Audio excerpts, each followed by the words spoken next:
அஞ்சனாதேவியின் புதல்வன் அன்னை சீதாராமனின் சேவகன் அந்த சுந்தர காண்டத்தின் நாயகன் ஆதிருத்ராவதாரம் ஆஞ்சநேயன். ராமாயணத்தை பாடினால் ரசிகனாய் வந்திருப்பான். ராமசீதா நாமம் ஜெபித்தால் இரட்சகனாய் வந்தணைப்பான்.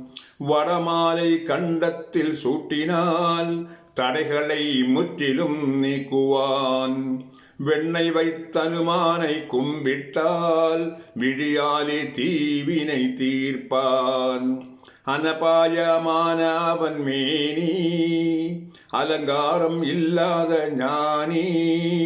ஆசைகள் அணுகாத யோகி அலங்காரம் காட்டாத மீளி. சிரஞ்சீவியான ஒரு தியாகி சுந்தரமாய் திகழ்கின்ற ஜோதி. அந்த அனுமான் புகழை பாடி அடைவோம் கோடானு கோடி. அஞ்சனாதேவியின் புதல்வன் அன்னை சீதாராமனின் சேவகன் அந்த சுந்தர காண்டத்தின் நாயகன் ஆதிருத்ராவதாரம் ஆஞ்சநேயன்.